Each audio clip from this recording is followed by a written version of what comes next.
cabin crew, 5 minutes to landing, please. 5 minutes to landing.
Good evening. Oh, how are you doing? Hope you're doing very, very well. Welcome to the first Thursday of the month's live stream, back where it belongs on the first Thursday of the month. Hope you're all doing very well. Hope you're all staying safe in the increasingly horrible weather I know it's going to hit the north of the UK over the weekend. Oh, Mikey, there he is. Sorry, bud. There's Mikey. How you doing, fella? You all right? I'm all right, buddy. There you go. Good. So what have you been up to today? What you had your you were doing your was it the start of your desert wings build today on your channel? Yes, it was. So I'm doing the Mark 1 Hurricane from North Africa campaign. Gary Morris is doing the B-25. John's doing the 109. And Tim's doing the 110. Excellent. Very, very nice. Do like desert color plane, really do. Very, very smart. Right. So should we say hello to whoever's here? As usual, of course, we'll be doing the this little mystery thing from Nick later on. Nick, I hope, is okay. I know it's not been well recently. I hope he's on the road to recovery. But yeah, why say hello to a few people whilst we're getting ready? Oh, Stuart. Hi, all. Hi, Stuart. How are you this evening? Hope you're doing very, very well. Yep. Oh, God. Every time you speak, it's going to white noise. Speak. Hello. There you go. Every time you went to speak then, it just went to white noise really loud. Oh, dear. Oh, that sounds very... Well, Barney says you sound much better this time, so that's good. Maybe that was a reset going on somewhere. It wasn't in here, I promise you. Maybe it should have been some sort of thing going on. I've got a reset button, not telling you where it is. Ryan, how are you, mate?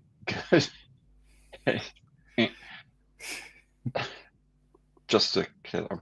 Nigel says one of his migraines coming on before the first coup. Yeah, I don't know. I think it's quite a tricky one. Actually, and as it goes on, it should be a bit more clear. But I think it's quite a tricky one to begin with. Anyway. Hi, Darren. How are you doing? Good to see you along, mate.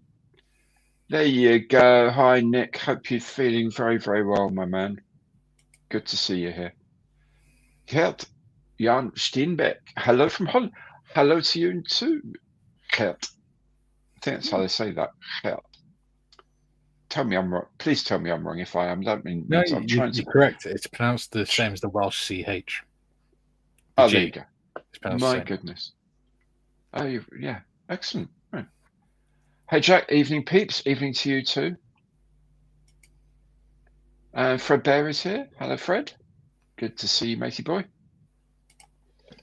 Simon, good evening. Oh, you're only here for 30 minutes. Let me show you something, Simon. You'll like this. Not a lot, but you will like it.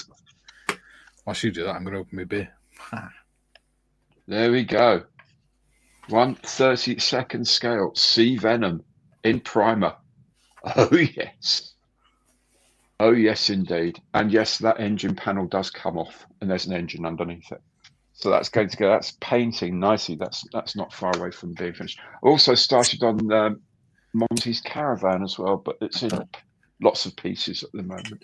So working away hard on the Matchbox challenges, so I can do some more reveals as well before too long, hopefully. Yes, see Venom, Simon. I know you're absolutely right, mate. It's actually quite a delight of a kit. It's an old one for 1/32. If they were doing it now, I think there'd been an awful lot more detailing on it than there is on this one. But it still fits together nice. I haven't done too much filling on it. So I'm going to do some white. Oh, good man. Perfect Guinness. There you go. I'm going to do some white onto that as well, so it's got some sort of contrast underneath the extra dark sea grey and the sky. So hopefully that'll do that over the weekend, and I can just crack on with everything else and finish it before too long. So I feel I've neglected that for far too long, and it's a lovely thing. It's a lot of plastic, but it's a lovely thing. Oh, David's here. David of the Valleys. Hello, David. Good evening to you, my friend. Julian's here. Hi, Julian. Good to see you here. The heathens. Phil's here. Hi, Phil. You all right, mate? Good to see you. Paul, good evening to you, and good evening to you and to Sarah as well. Nick is here. Simon John, I don't miss those early starts. No, sure. Good evening to you, mate. Crazy times in the morning. Leslie, good evening from a windy Scotland. Yeah, it's going to be pretty windy the next couple of days. I know that. Joe, hi. How you doing? Golf tournament this evening. Very nice too. James, good evening. Yes, you're here. Oh, James, thank you so much for the magazine here. After the battle, it's all about Monty's tactical headquarters. So it's got lots of pictures, lots of references about the interior of various of his, because they label this as a caravan. That's just one of the vehicles in the caravan of vehicles that he inherited from the Italians, I believe, and then turned into his own. He had like a map van as well and things like that. Yeah. But yeah, some really, really good stuff in there. James, you're on time. Good for you, mate. Well done. Thank you so much for making the effort to come along. Really appreciate it. Greg, good evening to you. Good to see you. Duncan, Malton in North Yorkshire. It's probably going to be pretty windy up there as well. Good beer up there, though. Steve London's here. Good evening to you, Steve. Oh, Sarah's here as well. Hello, Sarah. I repeat the greeting I gave earlier. Martin, evening all, on time for a change. Also, managed to get Streamlink to play ball today with having the notification go up earlier on.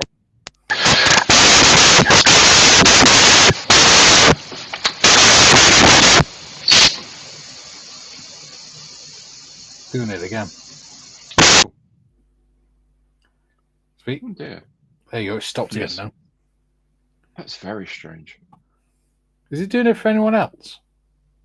Yeah, let me know if you're hearing white noise every now and again instead of me talking. I know it's difficult to tell the difference, but white noise actually does go so instead of like I do. But let me know if there is. There you go. Ryan's just said, "What's that noise?" Yes, Leslie said yes. Yeah, they're hearing it as well. Right. It's I'm going to get rid of this again, isn't it?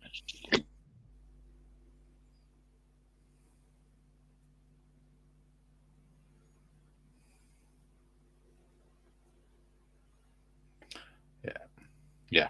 Okay. So it wasn't just me then. I think it's the headphones, because we always seem to have problems with them. I know. It's.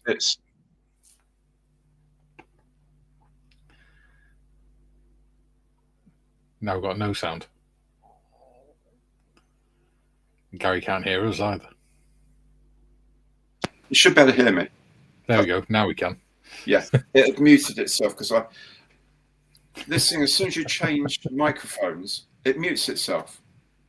It's like, no, don't do that. I actually want to speak. So why are you doing that? Why are you doing that? Stupid computer. Anyway, it's getting a bit older. Sound only comes out of one speaker now, and if it's plugged into the mains, you can get like quite a big static discharge off of it, which is quite scary, seeing as the case is aluminium, not steel. Yeah. Aluminium building up a static charge suggests maybe things aren't very well in there. So it might soon be time for a new one. We'll see. Yeah. Maybe in the new financial year. I know that feeling. Huh? I know that feeling. Yeah, well, yeah, exactly. Yeah, and it can't be updated for this, that, and everything again. You know. There we go. Boss Mustang UK builds. Salutations from Southeast London. Hi, how are you? Yeah. I do like a Mustang. Marcus is here. Good evening, Gary and Mikey. Good evening, Marcus. All right, Marcus. Steve, good evening to you. Glad to see you. Philip Jones is here as well. Good evening. Fly, go away. Bonnie, see, you sound much better this time, Gary and Mikey. And then we didn't. Damien, guess who added 7 Airfix vintage kits to his box? Oh, very nice. Good man. What did you get, Damien? Tell me. James, the Royal Marines and Somerset Light Infantry and Torsion young leaders were up in Chepstow, I think. Okay. Very Yes. nice. Hopefully they can do better drill than a RAF regiment. Oh, don't start. Don't start. Okay. Who's next? You nearly threw your teddy bear when you saw that. Oh, Fred Bear, lovely. Yeah, absolutely. Sorry. Graham, hi, how are you? And you've got 4 airbrushes to work with. So have I. What you need, Graham, is quick thing. You need one of these airbrush stands. So it's like an air hub. So it's got like an air feed, and then each of your airbrushes has a separate air feed comes out of it. Gallery do them. About 40 quid or something like that, I think, from memory. Will be coming up probably on Amazon Prime Day next week as well, but I'll keep an eye out for that. So I've just been reviewing that, and they work really, really well. Very, very happy with that. Caution on the boom side venom when moving around. Popped my eyelids twice. Oh God, yeah, I will look out for that. Chris is here. Good evening, Chris. How are you? And Kevin, the last time out's winner, is here. Evening all. Good evening to you, Colin. Welcome back. Stephen's here. Good evening, everyone. Good evening, Stephen. Oh, that's interesting. A couple of those parts of Caravan Dux's vehicle hall. Oh, right. Excellent. Next time I'm there, I'll have a look for those. Very interesting. Yes, I found the article extremely interesting things. So lots of like where it moved to and where it was placed and what grounds of this and that and everything. And it's just lovely. Absolutely lovely. Really, really interesting stuff. Canino and lip read. You know, is it worth lip reading? I don't know. As I say, mate, as soon as you try and change your microphone, it just cuts everything off. Whatever. Joe is here.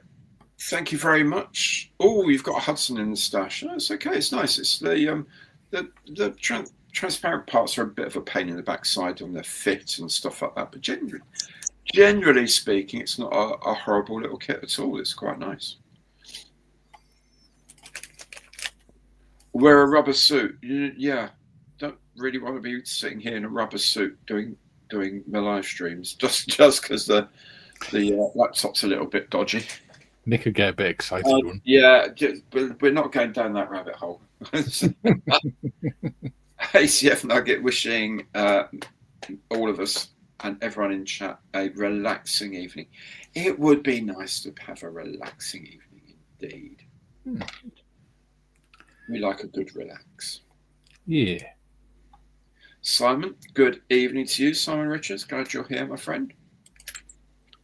Crazy Lodger, hey dude, keep it safe on the road. Hey, so glad to see you here. So glad to see you. Please be careful out there, though. Dave is here. Good evening. Good evening to you. I cast my phone to the TV. That might not scare the yeah. It scared everyone apart from me because I didn't hear it. Travis, good morning to you. Good morning. Stage 1 of my model room is complete. Okay. So, yeah, getting a model room together. Good stuff, man. End of the month deadline. Okay. Oh, Nick, Colin, your win is in the post. That's good to hear. Thanks very much, Nick. Appreciate that, mate. And it got to... Do they have any tanks there? They might have scimitars because Wrath Regiment had them, didn't they? Yeah, but I think that's up at Cosford. There's a scimitar or a scorpion up at Cosford. I can't remember seeing any tanks there, to be honest, mate. And I've got a couple of boats, RAF Rescue launches and some other stuff, but I don't actually know. Check out on their website; it'll say it if they've got them any. If you go into their website.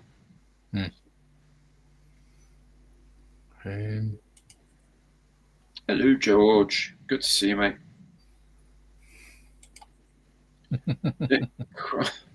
Quiet, Mike. Well, I think Nick's starting to get into our daytime streams. Oh, right. Okay. Oh, dearie me. Received my free Avro from Airfix today. Took just a week to arrive, which was a nice surprise. A free Avro. Wow. Nice. Is that some thing they're doing, or did you get them from your points, your flying hours, or your what they call them, hobby reward points? Let me know. It's a stunning kit, I have to say. That Anson is an absolute gem. It's one of the best things they've ever made, ever, in my opinion. Paul, good to see you, mate. Absolutely good to see you. Yeah.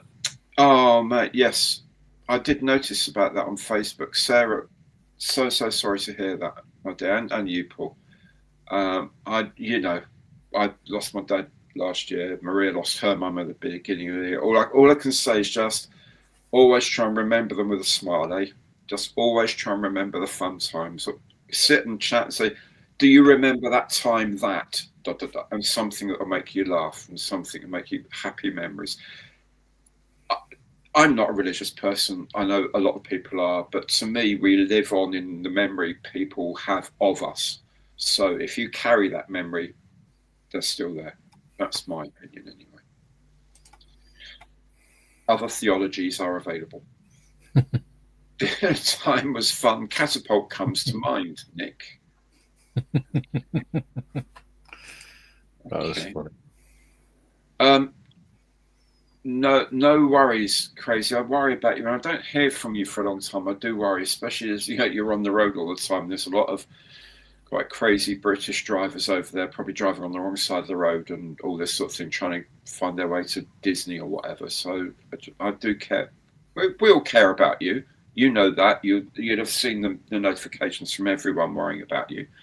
But it's just good to know you're safe, mate. That's the most important thing. And just get in touch whenever you feel like it. Just get in touch. Yes, your flying hours, superb, great stuff. Gosh, that's a lot of flying hours. Good for you, man. That's the thing to do, is to save up a lot of them. If you're not going to give them to models to heroes, of course, if you are going to keep them for yourself, then you really need to sort of stack them up for something really good. And that Anson is one of them. Nick, what happens at lunchtime generally gives me nightmares. Okay, Julian. Chris is building the Heinkel 8112 in 148. Oh, nice. Oh, that's nice. Crazy Locha, thank you so much, my friend. That's really cool of you, man. Really appreciate that. So 10 of you are now channel members for the next month. So that means you get a special stream every Saturday. So when I catch up with what's going on and show you projects I'm thinking of doing, what I'm doing, get your opinion about things. I'm hoping this Saturday I should have some ideas for merch to run by you as well, which should be quite fun. And also increasingly, I'm trying to make sure that if I publish something, I would say if I publish something tonight, that will go up tomorrow for everyone else. It'll be arriving at 7 o'clock tomorrow. You'll get it today as soon as it's uploaded and cleared by YouTube. It goes out to my channel members as well. So thank you very much, Locha. That's so good of you, man. Appreciate it. Oh, also there, Victor, which I know I want to build. Yes, I do want to build the Matchbox Victor. Absolutely. That was a thing from memory from my youth. So Damien got the Gazelle Scout. the Sea Sprite, and the MBB 105, and the Chipmunk. I'm guessing the 72nd, the Bronco, and the F86D Sabre Dog. Nice, absolutely lovely collection. And oh hell, I managed to forget the Catapult. Yes, dear. Deary me. Behaviour. I obviously missed out something earlier, and I don't.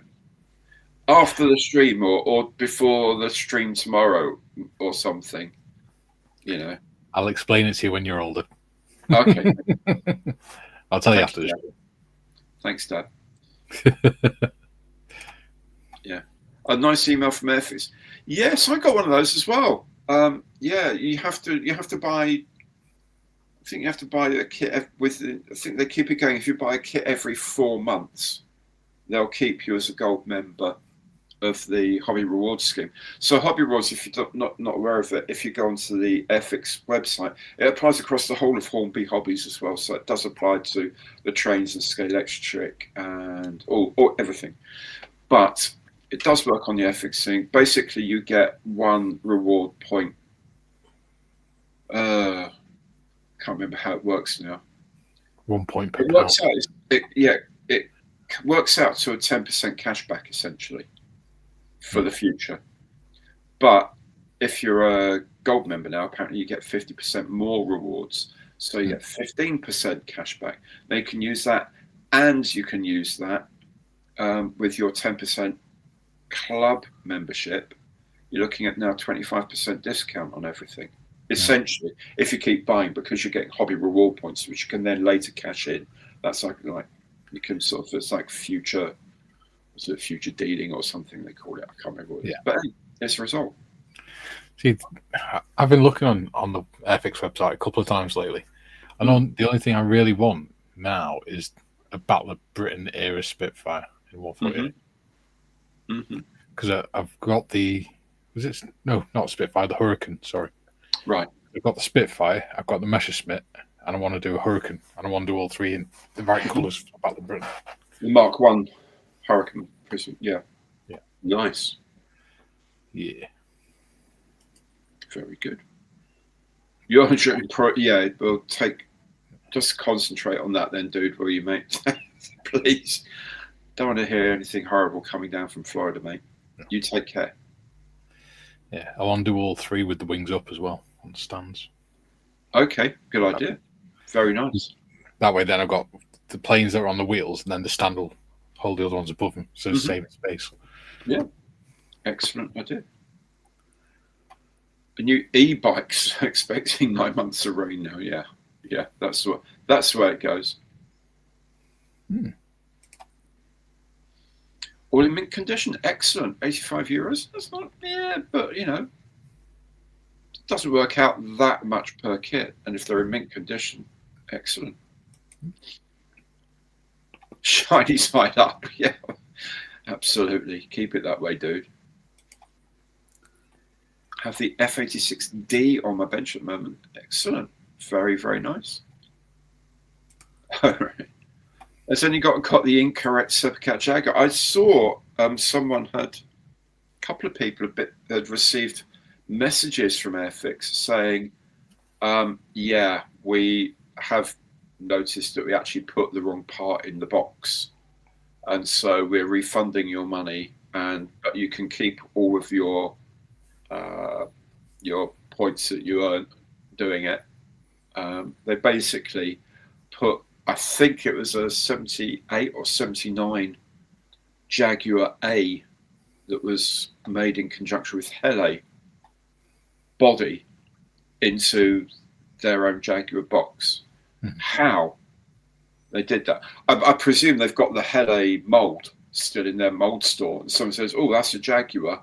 We'll do that." And no one looked at the test shots of it and thought, hang on, that doesn't look like an RAF Harrier. And they went through that and they printed them out and they sent them out as a vintage classic. So they've invested in new decals for it, which costs a fortune. Yeah. And it's the wrong Jaguar. But if you don't build it, it'll be worth money in the future because it'll be a rare one. Yeah, absolutely. Absolutely. Yeah. It probably will be. Yes, they are. They are, but they're the Ragwing. Actually, no, the Armor Hobby one is going to be the Metal Wing Mark 1 Hurricane. That's right, it's the Metal Wing. So it's not the absolute earliest one, which was the Fabric Wing, the Ragwing, but it's immediately after that. So yeah, it should be fine. Be a lovely kit. Don't know where Tiff is, but I hope she's okay too. Yeah, I know she's been tired lately. Yeah, she has. Yeah, it's okay. I don't think they were on their own. I think they were molded as separate things. But it wasn't like it came with a fuselage and other bits because it's a really old mold. There's probably just the two halves of the fuselage, and they've just taken them off the central sort of feed between them. Just realised my watch is 2 minutes fast. Oh. I don't know whether it's cancelled or not. It was still on the website when I looked yesterday.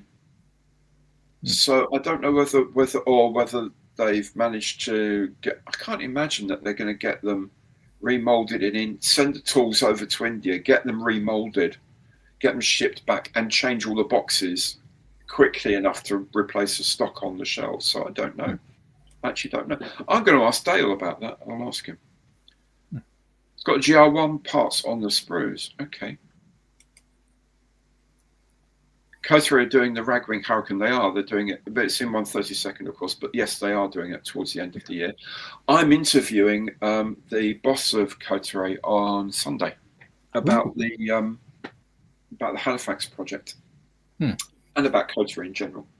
So it's going to be really, really, really early on Sunday because he's in New Zealand. So I'll record it and then publish it later, probably maybe early next week, I hope. Yeah. So it'll be good to have a chat with him. Exclusive. Yeah. Like stamps that are printed, Ron collectors love them. Yes, they do. They do indeed. Evening, Ian. Good to see you, matey. Glad you are along. I was still on the website now for pre-order again. So what I suspect they're going to have to do is air freight the right fuselage molds to India and then start remolding and repacking. That's going to cost them an absolute fortune. I think it's a packing area in India. Well, yeah, but they don't just press a whole load of new fuselages from a mold and leave them hanging around just in case they were going to use them again. They were sent deliberately. They were sent the molds specifically. So, right, I want 7,000 of these sets made. We've got the decals coming in from Cartograph, which are new. We've got the newly printed instructions because we're using the old instructions, doing this and doing this. All of that's new. It's not just a packing error like they pulled it off the wrong shelf. It was the wrong mold was sent to India. Yeah. But you know they have picked it up and they've gone with it. So and they've done something about it rather than saying what we're doing. They're giving you your money back and you can keep your Hornby hobby reward points. So that's not too bad. Good night, Joe. So good to see you, mate. So glad you can join in.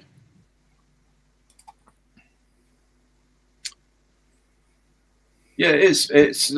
Everything is original Airfix apart from the fuselage, which is the Jaguar A, the first French version. It doesn't have the laser rangefinder in the nose, basically, the chisel nose. Do I know when the Hamden will hit the streets? No, sadly, I don't. I've just got a set of things from them for next month. Next month, they are doing another Henschel 1238 with a absolutely wild scheme. It's not unlike the one I did for the Spanish Civil War, It's slightly pre-war, but it's got loads of writing all over it. Belonged to a particular part, and he painted all sorts of stuff over it. And they've done that. It looks cool. They're doing the Marauder Mark III, so that's in RAF and South African Air Force colours, Air Force colours, I should say. That's the 148th Marauder, which is a stunning kit. And a Humvee set with 1/35th scale Humvee with 3 figures, a drone hunter figure. So someone with a shoulder launch missile, someone standing behind a Lushgrem gun, and a guy with binoculars. Cool. And there's something else they're doing as well. I can't remember off the top of my head. But so it's not next month.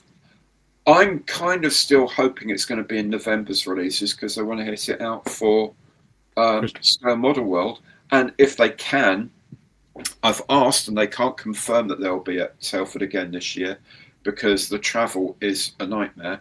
But if they can get over, I suspect they'll bring a shed load of them over because they'll sell every single one they bring with them, I reckon.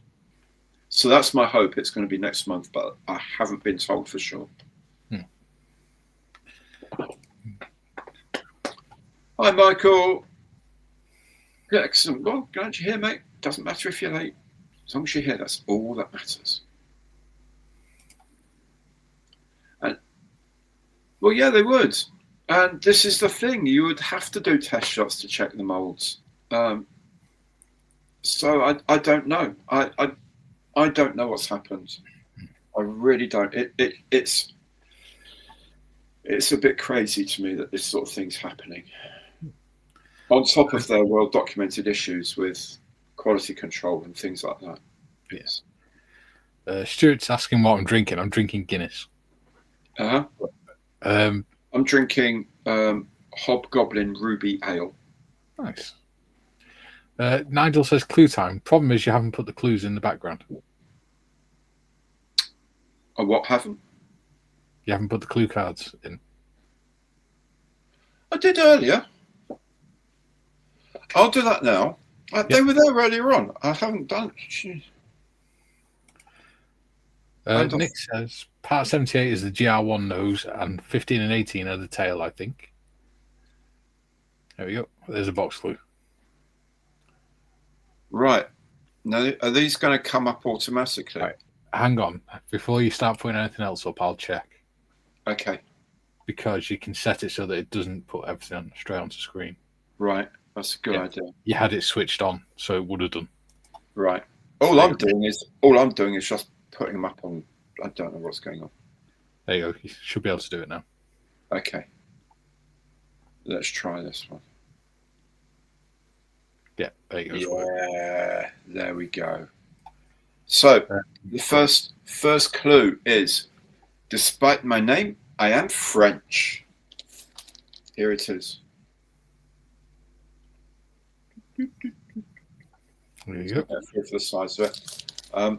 I'll measure it to be accurate-ish, 25 centimeters long, 16 wide, and I'd say 4 centimeters deep. Not particularly heavy. A faint sound of plastic on plastic in there, so some frames that are, there, but not very, very loose. Unless, of course, he's got packing inside it, which I may. Yeah. I mean, no, Nicky could have just put an old lighter in there or something. Yeah. A little container with some gravel in it or something. But anyway, there's your first box clues. Despite my name, I am French, and I'll add the rest of the clues. Yep. Fran says, "Good evening, all." Good evening. Oh, hi, Mark. Delivery was late. You just can't get the staff these days. You really can't. That would be a cool model. Oh, it's a Crabtree, yeah. Yes, that would be funny. Bis Aerospatiale Concorde Airfix in 172nd. Even the 144th is like twice the length of this box. So I'm going for no on that one.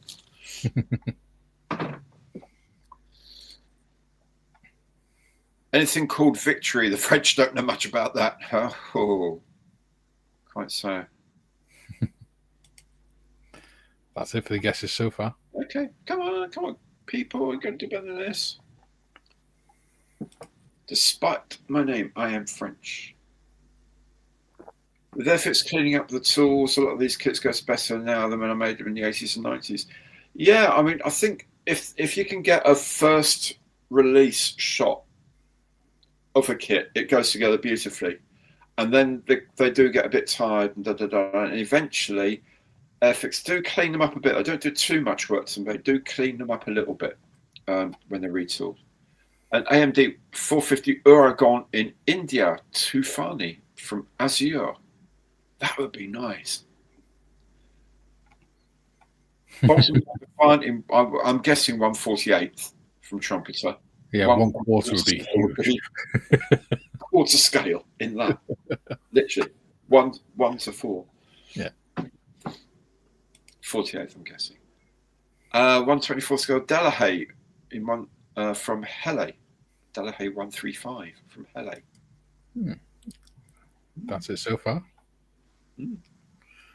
So we got the Jagdpanther build tomorrow as well. Yes, we have. I'll be continuing with my rail carriage for it to sit on. Yeah, I'm going to be working on the diorama. I've started making a building to go on it. I'm thinking of maybe making it into a pub or something. That it's parked up outside of a pub in the winter. Yeah. Excellent. I'll be also working on... Oh, I've got to show you this. Ooh. This is the Martin Baker MB3 prototype. This one actually flew. They never got around to putting the guns on it on one that was flying. 6 20mm cannon.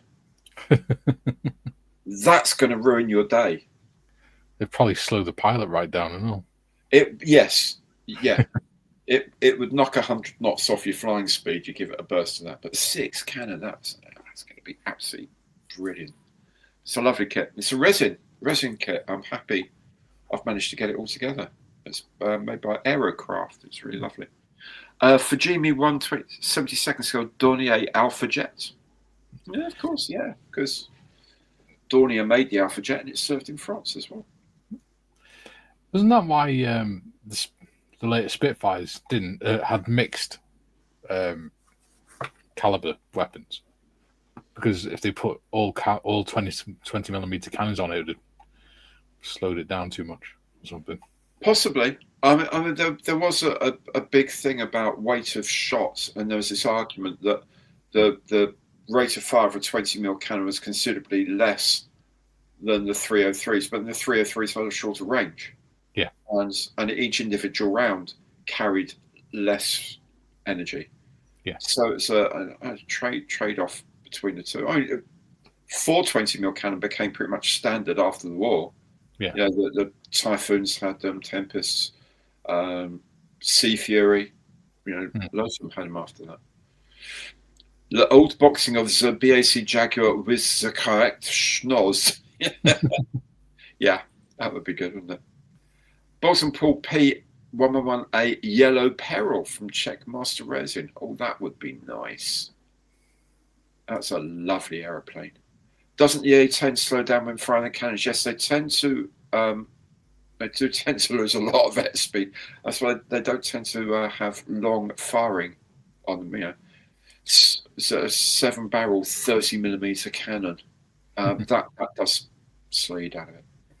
Yeah. The Block 174 from Hele in 1/72 scale. And the Cora Models 1/72 Pote 630. All of these are things I like. I have quite a liking for French late pre-war, let's say, 1930s French military aircraft had a certain something about them. In terms of some of the bombers, an absolute how on earth did that get off the ground and why did you want to fly in it? But some of their fighters were really beautiful, really lovely designs. That's it for guesses again in a minute. Oh, Italeri 172nd scale Zouave figure. Oh, very nice. Scalemates is taking a bashing. It is. Special Hobby 172nd Bolton Pool Balliol T2. Balliol, yeah. That was follow on to the Provost, I think. Yeah. Interbellum French aircraft and tanks were great. Yeah, they were. They were really quite cool. 1932 Chevy Roadster from Hubley in 1/20th scale. Created in 1963, I believe.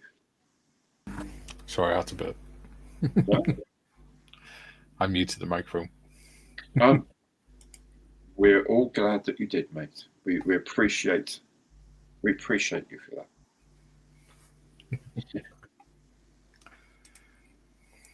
Simon, off to the duvet. Good night, mate. I'll let you know how we get on with that, and then I'll have some more reveal stuff to be shooting soon, which is fantastic fun. So thanks very much for Simon, and thanks for all these lovely Matchbox kits because they are gorgeous. A lot of fun.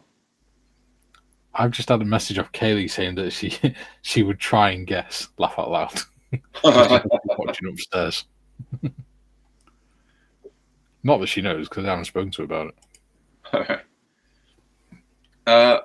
Arsenal VG36 from Azure, 172nd scale. A French Panhard VBL armoured car in 1/35th. That's the sort of thing you'd like, isn't it? Oh yeah. Oh yeah. Oh yeah. Bugatti 57G tank 124 Le Mans miniatures. Okay. No, I haven't been watching the baseball, but I'm not a huge baseball fan. It's one of the American sports I really am not. I went to a baseball game when we last in America in 2017. We actually went to a game. It's cool because there are fireworks at the end. It's just a regular season game, and there's loads of fireworks. They're absolutely brilliant. The 7th inning stretch and all this sort of stuff. But I've not really got into it as much, sadly. My things are ice hockey and American football. That American sport founded in the UK. Mm-hmm. Just like apple pie. Oh, yeah. Dorawing's been quite about the Duarte 520. 1/32nd. Yeah, well, that will be lovely. That would be lovely. I just realised Jim's not in either. No. Oh, I've obviously upset him. Julian Scalemates is currently halfway down through its stock of Old Peculiar. Second bottle, that is. Yes. Ooh. If I run out of drink, I've got my last bit of Pendera in there as well. Oh, dear. I still managed to keep mine for Christmas. Very good boy.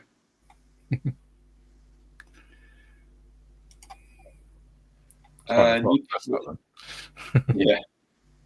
Newport 17 late French or copper slate models in 1/32nd scale. Oh, that would be nice. But this is too small a box. French mid-war bombers look like they should star in Catch the Pigeon. Yes, they do. You're absolutely right, James. They do. Yes, listen very carefully. Asher says this only once. A Revell 1/200th scale A300 Airbus from Mark. We were driving past Airbus in Broughton the other day because we were going to Chester, and the road to Chester takes you right past underneath the final approach. All right. As they're coming into land, and we were watching it as we were going up the road. It's a perfectly straight road, and it looked like it was landing on the road. It was that low. It was like, yeah. Dornier 335 from Tamiya in 1/48th. That's something I would like to make. That's a big ass plane. Hobby Boss 1/35th scale French VBL Milan armored car. You still got to find your way up here at some point and visit Chocks Away. Yeah. Yak 1B Nomdin Neiman from Brangun, 1/72nd scale. 32 Chevy Cabriolet from Williams Brothers in 1/87th scale. French Foreign Legion set from Academy. Just bought the Airfix 148 scale Jaguar. Well, at least that's got the right nose. We've got a choice of noses, actually. But yeah, at least they're the right ones. Spad 13, the late version Profi Pack Edward 1/72nd scale. And Bugatti Racer 1/72nd scale Special Hobby. That's a pretty plane. Japan Toys 1/48 scale French AMC Schneider P16 armored car. We're going to go on to the second clue after that. Oh, some Blandy's Madeira. Have some Madeira. Yeah, lovely. Clue 1, should I say? Yep, going to clue 1, I reckon. I hid in the countryside for many years. Tell you what, let's switch that chat thing off. Oh, you can't midstream. Okay. Oh, yeah, you can. Yeah, okay. There you go.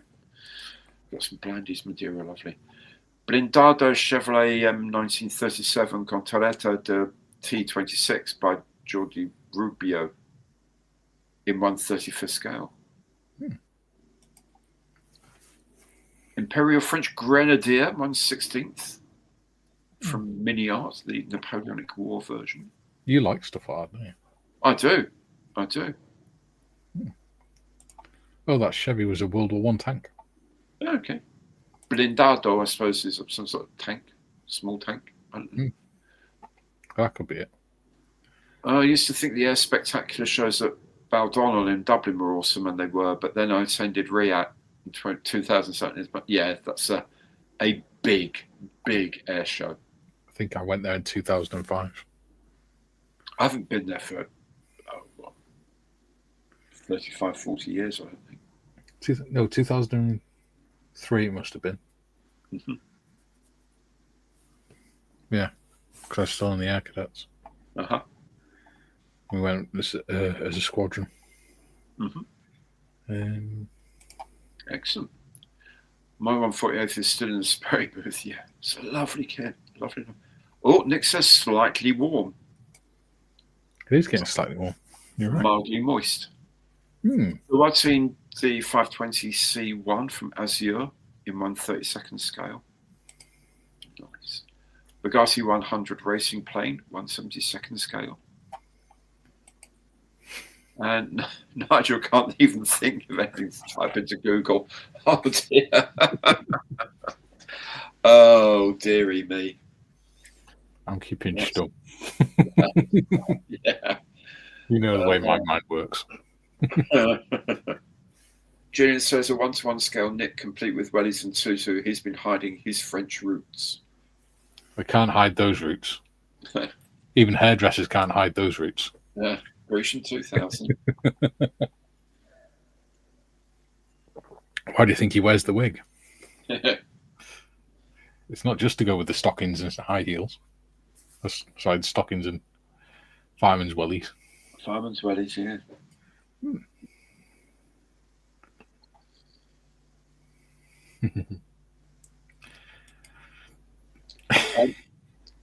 Is it for Gary or for Mikey? Well, I've got the kit here, so I'm assuming it's for me in this instance. I think the way Nick's doing it now is if it's for me, it goes to me. If it's for you, it goes to you. Yeah. Which is easier. Makes sense, doesn't it, really? Yeah. Yes, I did, Mark. I was going to, in all of the rush getting together, I haven't had time to reply. But yes, I did. They're very good drawings, man. It's from his design studies at school. Really interesting. So near, but yet so far, Julian. Yeah. Planet Models, 1/48th scale Bugatti 100 Racer. Yeah. Bugatti 100p in 1/72nd from Sharkit. A Virginia Ferrari 250 GTO 1/24. Okay, high heels are awesome. Don't knock it until you try it. Yeah, I ain't gonna be doing that in a hurry, mate. He was Rough Regiment, not Navy. 2 Spanish firemen Reigns Jose A, Jose B with boots. Duesenberg, Murphy Special winner, Indy 22, number 35. MA scale models from Andrew. I was watching Undercover Boss last night with Kay. And one of the guys on it was called Jose. And I went, oh, look, it's Mexican fireman. She went, what? And I went, Jose. And she went, yeah. And I went, Jose Hoseby. She's like, oh. Sometimes you just have to say, forget it. Yeah. That's just my show. Yeah. Yeah. Did you feel the breeze when that whistle passed? French Tank Hunter 6x6 W15T ace in 172nd. And Mackie French Resistance and Master Box in 135th. Scott, the dimensions again, I'm going to say 25 centimeters or 10 inches in length. 16 centimeters or 6.5 inches in width, and about 4 centimeters or 1.5 inches in depth. So if you just wrote it down, you could just repeat it without having to keep measuring it. Yeah, I could write it down on that, couldn't I? Yeah. Get a Sharpie pen. 1/35 sharp B1 in a bottle. The answer is rarely at the bottom of the bottle. There are no answers to be found there. No. Absolutely none. I know, I've tried. 16. There is beer, though. Excellent. Top it up. So there is an answer to the question, is there beer in the bottom of that bottle, Mikey? Yeah. The answer is yes, there is. So there is. Or what's in the bottom of that? Beer is. So beer is the answer. Yes.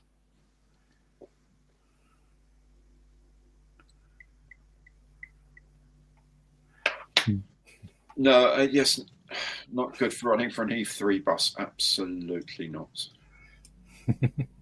Just really, no. Yes, even translated to inches, or I haven't on the writing on here, but I haven't. But yes, I did 4 hour. It's odd that it's imperial and it's Americans that use inches. I always thought it was a bit strange.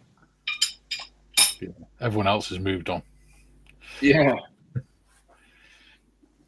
Oh, Meng wants to try and get the FT-17 radio command tank out for Telford.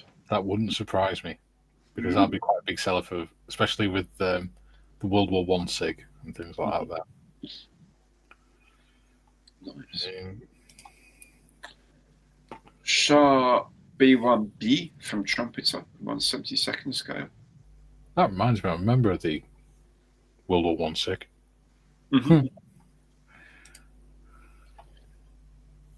Could you put the box dimensions scrolling at the bottom of the screen? No, because... Have you got the scrolls? Yeah. No, always will have this. Yeah. Hele Hotchkiss H35 on 1/35th scale.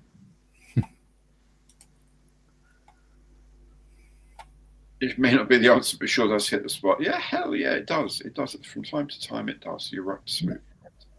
It's not that I'm against drinking when you make crust and do enough of it.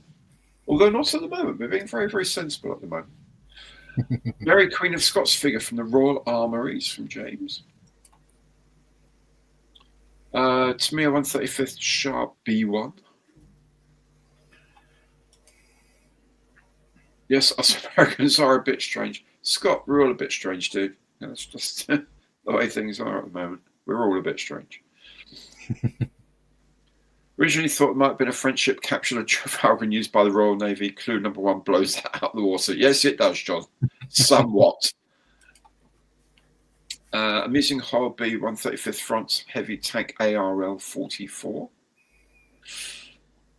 Any other launch rumours to Telford? Not that I'm aware of. Airfix, as usual, are completely just won't discuss it. Actually, they never do. Really, why should I? I know that DBMK are hoping to have their 132nd scale Hornet there. I think they'll be pre-selling the Sea Fury. I don't think the Sea Fury will actually make it to Telford, which is a pity. But hopefully, just after that, so it might be selling them, and they'll have built samples of it and things like that there to have a look at. But I'm pretty sure they're planning on having the 132nd scale Hornets there, which will be beautiful. Yeah. And I'll have to get one. Once it's a whole of the French army by Airfix. Yeah. I think for me, Telford this year is going to take something pretty special to part me with my cash. Uh-huh.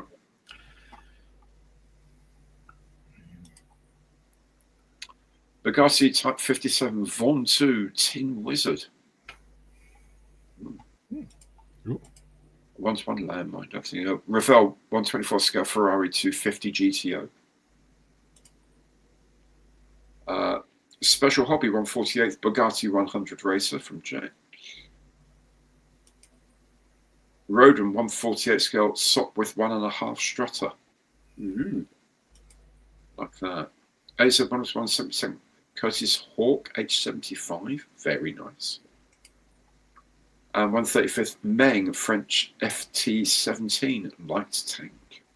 Too small a box for. Yeah.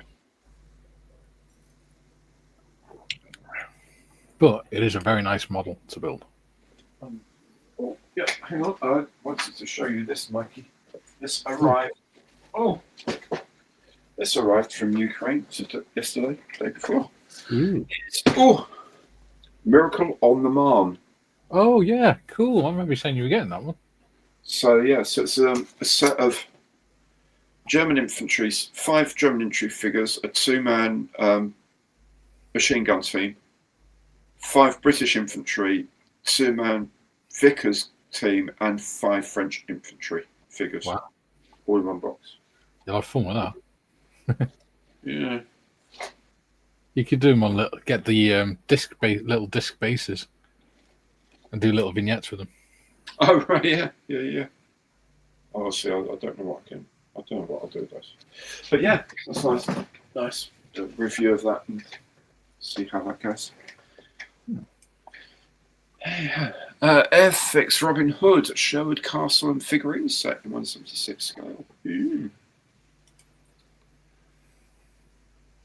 Panzerspähwagen Lince from Maquette in 1/35th scale. John Bluthal in Vicar of Dibley. There we go. R3D 1/35th scale Peugeot Char 2 assault tank. World War One. Hoping for another 6-wheeler from Airfix. Don't think they'll do one for Telford. I think it'd be, if they release anything, it'd be an aeroplane. Yeah. Yeah, Halifax would be nice. But hey ho. Yeah. Or a 1/24th Hurricane. That would be nice.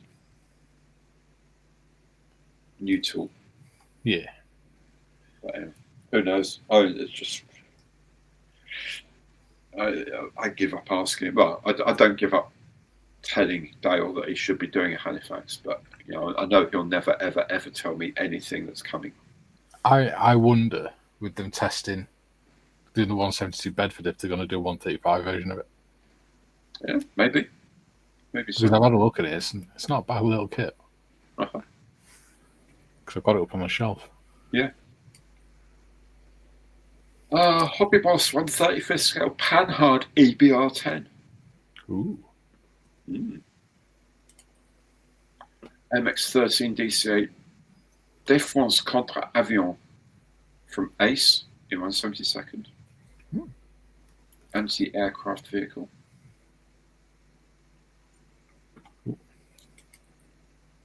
Sure, the Royal Armour is brilliant and the Hall of Steel is stunning. Ooh. Airfix Halifax 1/24th. Yeah, maybe on April the 1st. Otherwise not. AMX VCI French infantry fighting vehicle from Ace 172nd.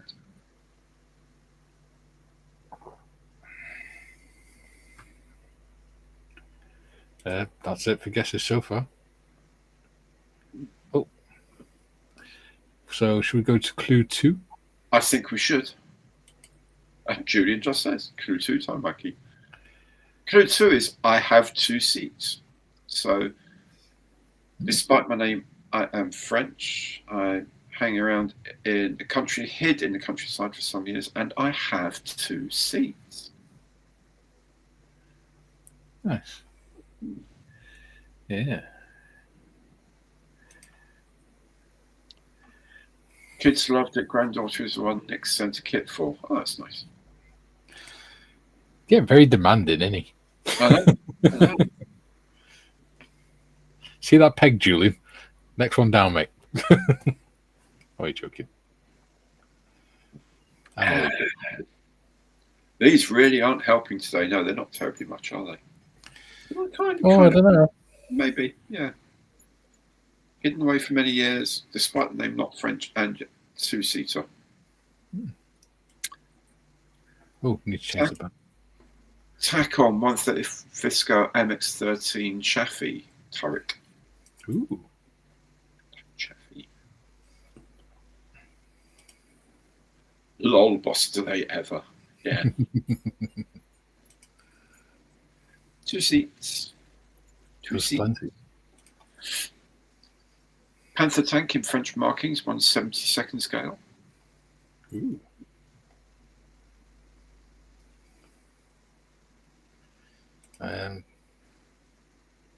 That's it for now. Mm. I like the fact that whenever somebody asks in the chat now, when they ask a question, it comes up with a little question mark in the corner. Have you noticed that? Oh, right, really? Oh, that's, Yeah. oh yes. Yeah, just saw. Yeah. Do you think it's one of them AI things, do you reckon? Yeah. Looks at it and thinks that looks like a question, therefore I will put a question mark in there. Yeah. Well, if you put a question mark at the end, isn't it? Yeah, So, maybe. Yeah, it's that sophisticated. Citroen 2CV fourgonette from Ebro in 1/24 scale. Yeah. Do you think you'll get your hand? Oh, do you know what, Paul? I don't know. I don't know. I really don't.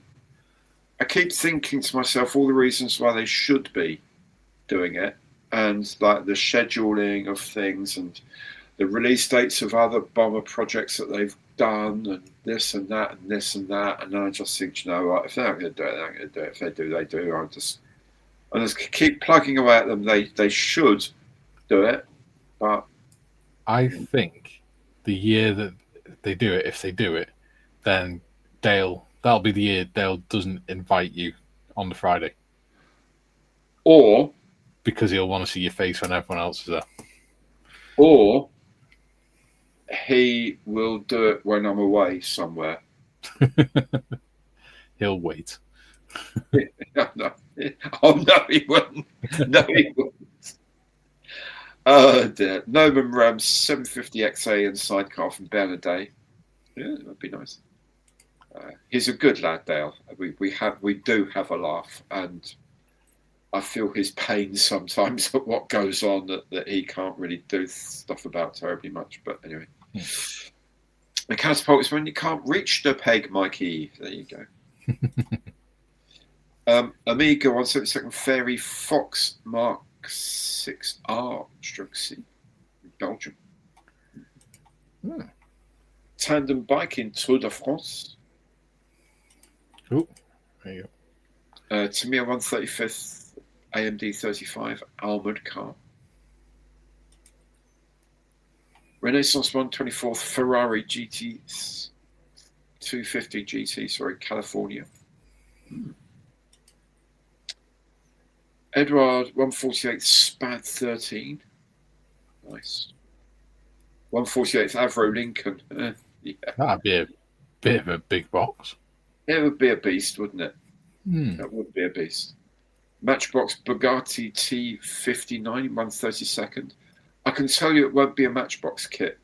Guarantee it won't be a Matchbox kit because Nick and Matchbox Simon have a deal where Simon deals with Matchbox, Nick deals with everything else. Citroën Ami electric car, 1-to-1 scale. Yes, it was quite a small vehicle, wasn't it? 2 seats, like a king.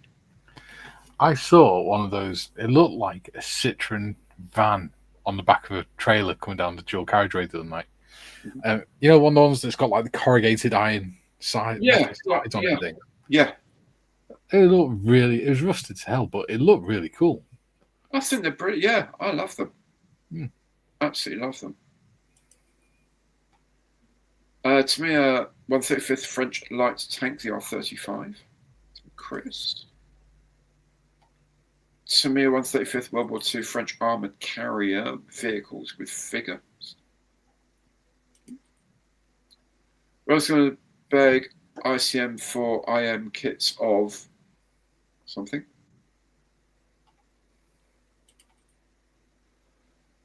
Langley modern tandem bike.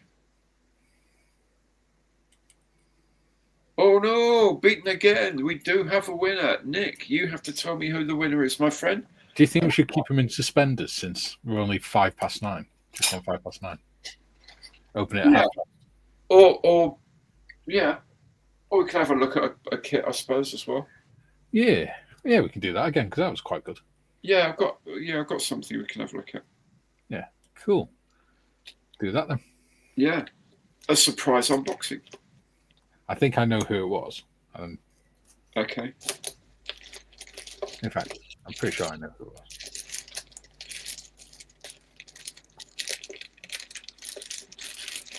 You were pretty sure you knew what the kit was. Well, you know, Nick sends us the clues night for it. Yeah. Well, I did guess last night, and then today he on the live stream he said, "Oh, by the way, well done. You know what for." Oh right. Okay. Yeah. That would be it. Yeah. Okay. So we have drum roll. Apparently, Nick's already. I love this.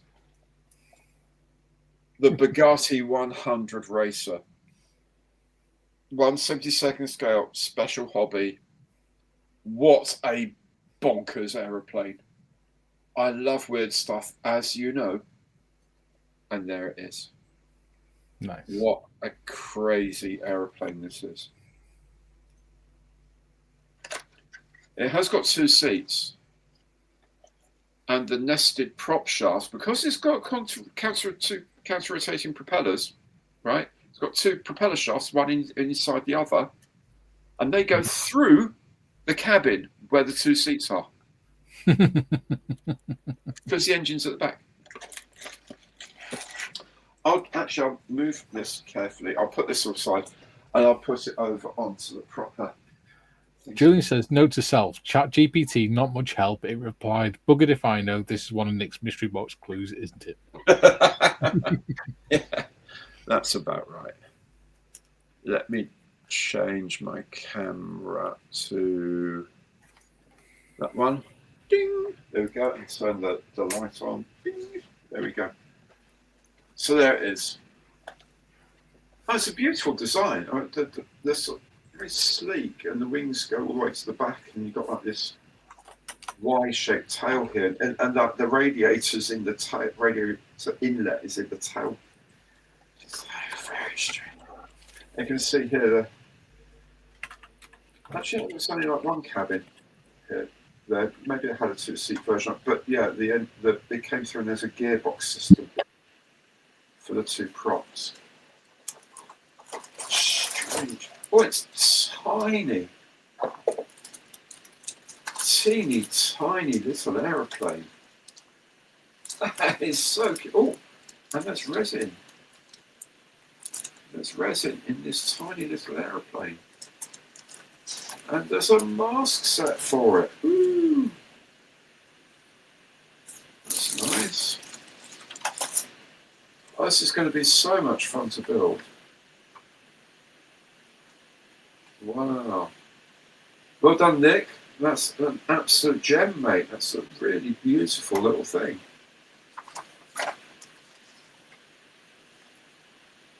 Wow. Crazy. Great schemes. There was a replica made as well. That's a what if thing. There was a replica made that did fly, but then it crashed and the pilot was killed with it. So I suspect it's marginally stable. It doesn't look terribly stable, to be perfectly honest, for many reasons. But yeah, Bugatti Racer. Amazing. Absolutely amazing. Well done. So that's me happy. I'm going to get back to that one. Oh, and turn it off because it's too bright. There we go. And Robert, there we go. Robert Ball, excellent. So Robert, what you got to do, as it says at the bottom there, stuff@GarySevens.com, send me your email address or whatever. I'll then pass it on to Nick, and Nick can have a chat with you about what you do. If you're in the UK, he'll send you something. If you're not there, he'll give you a membership to the channel for 4 weeks. But you'll certainly have bragging rights in future. So, well done. Well done. Yeah. That is correct. If you actually look at it closely, it is a single seater. Yeah. Because he was a racer. Wow. It looks like a two-seater, but it's not. It's actually got a really long console. Yeah, it's probably, as I say, it's where the gearing system for the propellers would be. Yeah. I'm guessing. I suppose the prop shaft would have to have a seat with bearings. It has to be seated on bearings, wouldn't it? Yeah, it would be. And it probably is comes right between your knees or something when you sat down. It's not likely to be the most comfortable thing.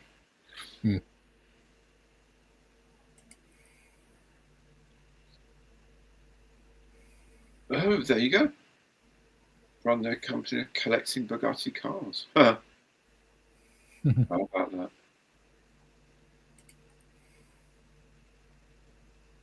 Okay. Yeah. KI-83 is over only in test, not production, made in 1/72, about £100 on eBay. Wow. Wow. Red herring. Could have sworn there were 2 seats in the model. Oh, look at that, Nick. No, there's only one single seater. Well, it's got a really long console, but it's also got a really long canopy that goes down it. Yeah, it has indeed. Oh, I can only see one in the instructions. Yeah. Maybe that's a new thing for Nick, putting a red herring clue in. Yes. Yes. That would make life even more fun. Yes. That would be very dastardly, wouldn't it, Nicholas? It was Nick Dastardly. Yeah. That's going to be fun to build. Tiny, tiny, tiny airplane, but Nick Dastardly.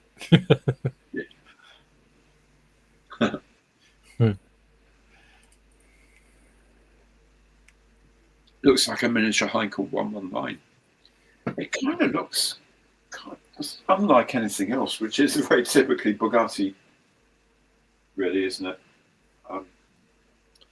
Yeah, the aerodynamics look absolutely whack. They really do look strange. Oh, a 37mm motor cannon. What?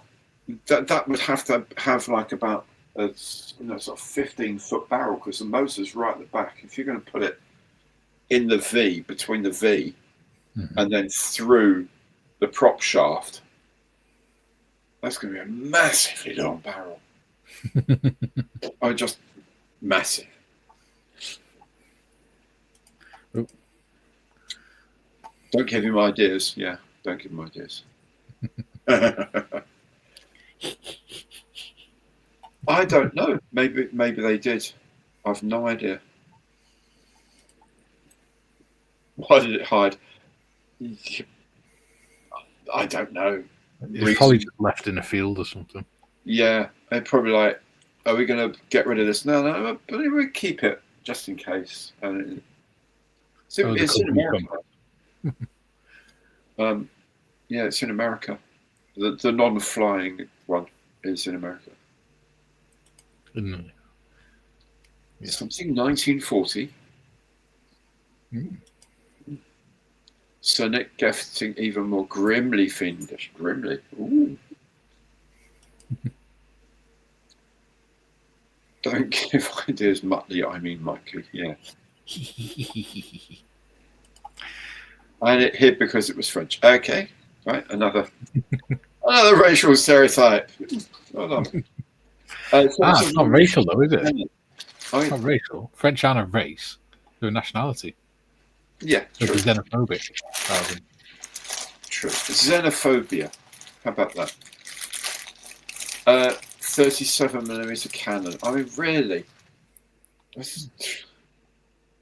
The whole thing will fall apart if you put a 37mm in there.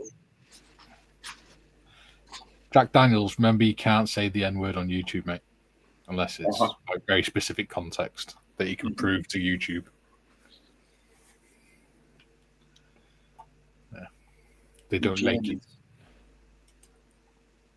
There we go. It was hidden in the French countryside when Germany invaded and found 30 years later. There you go. See, 1940. There you are. It actually was flown. Yeah, 1939, 1940, it says. A brief history here. Yada, yada, yada. Okay, originally it was planned for a 1938 race. But, yeah. An 8-cylinder, 450 horsepower Bugatti engine. Oh, the prop shaft was offset to starboard. Even better. So you've got the prop shaft coming out along the central axis. Then it takes a kink to the right with some gearing. Goes down the right-hand side of the fuselage. Comes back along up to the centre line. And then gets converted into two counter-rotating props. Yeah. And there are two engines, so that makes sense. But... Oh, they were going for an aircraft to break the world speed record in 1937 when they actually started building it. And so both engines drove both propellers through a common gearbox. I mean, it does sound like overcomplicating for the sake of it, really. Does sound quite strange. So we're going to have two engines, yes. One prop shaft leading up the right-hand side, yes. Yeah. And then a gearbox driving two propellers in opposite directions. That's it. Off you go. And it was a speed record. Yeah, absolutely. Jeez. It'd been easier to make it a pusher. You'd have thought. You would have thought, actually. There we go. Would have maybe have spoilt the aesthetics of the rear end. Mm-hmm. Like a lift that stops between all floors, it's wrong on many levels. Absolutely. It's just, yeah. Alexander Lippisch could have done wonders with that design. Yes. Torn it up and designed something else. Frankly. Just like the Aerocobra 37mm cannon and the prop shaft between the pilot's legs. Yes. Yeah, that was all a bit weird. Got to go in a couple of minutes. So, all right, good night, Julian. Thanks so much for dropping in, my dear friend. Good to see you. What were the other clues? The other clues were Type 35. And you will find me in the EAA Museum. There you go. That's at Oshkosh in Wisconsin, I believe it is. EAA Museum is the Experimental Aircraft Association. Yes. And they collect weird stuff too. Good people. Yeah. I love So it. what's this kit you're going to show us then? The other one.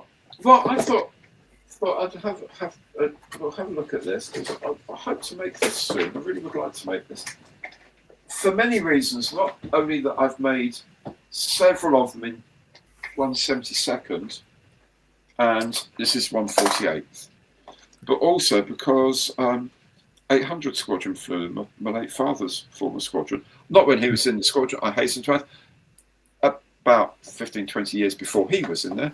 But I thought the Blackburn skewer is a rather lovely thing in 1/48th. This is a special hobby.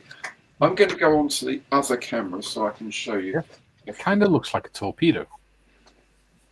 It does. It's a very unfortunate aircraft, the skewer, in that had it been allowed to be just a dive bomber, which is what it was originally intended for, it would have been remarkably good. I mean, remarkably good. It was the first aircraft to have the little trapeze thing. So when you're in a dive and you drop the bomb, the trapeze threw the bomb outside the arc of the propeller. Yeah. The JU-87, the Stuka had that. No, Skewer had it before that. And all sorts of inventive things. And then the Fleet Air Arm said, or probably the RAF headquarters said, right, yes, lovely, but it's got to be a fighter as well. Now, what? It's got to be a fighter as well. And that was the problem, making it a fighter as well as a dive bomber. If they'd just stuck with dive bomber, it would have been fantastic. Anyway. Jack of all trades rarely works in mechanics. Absolutely. Absolutely. I would change the camera to that one. Yeah. And I'll turn that light on. And I will turn that light off. That's not going to make much difference, is it? It's your ring light, it is. No, it's just the catching the light off the ring light anyway. Anyway, so let's have a look inside. Yeah. So there's a big plastic bag. Just the one plastic bag, but inside there are some others. There's one for the transparent parts. There's some some resin, sorry. And there's the decal sheet. There's a Montex mini mask included. I suspect that's because Nick sent it and he probably put it in there, or he got it with this as a part of the deal. Interior and exterior mask, which is really nice. Mark has said, if anyone can solve this cryptic glue by 10, I'll donate a kit in my stash. Can I do it, Gary? Of course you can. Absolutely. One to give them the maximum time. Okay.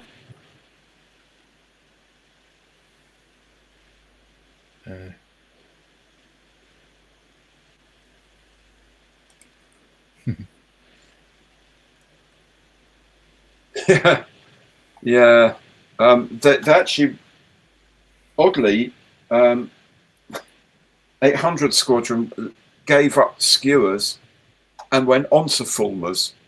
So they've really not a great chance of things, really. It was a bit unfortunate. You know, we've got this one rubbish plane. Oh no, it should have been something else, and that it isn't. Okay, yeah.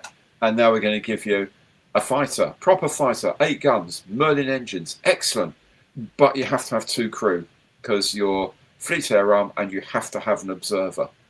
But that adds 50% to the all-up weight of the. Yes, I know, but don't worry about that. They still do 200 miles an hour. What are you worried about? Yeah, terrible. I've got a 148 Fulmer to do as well. It's very exciting. So the cryptic clue is soul singer going up in the world in a Berkshire town. Ooh.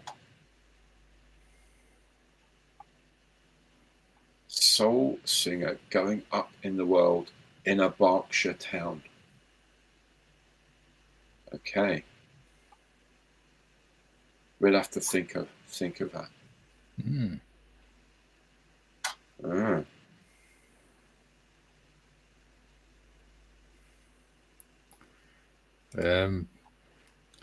Boss Mustang has said sit by the dock of the bay, Otis Redding. Oh, I see what he did. Ah, I see that because Reading's in Berkshire, and Otis make elevators, lifts. There That'll we be go. going up in the world. So yeah, Otis Redding. Very clever. Very clever. Please. Right. Go on, Gary. I'll get on with this. So, what we got in here? All these lovely bits of plastic.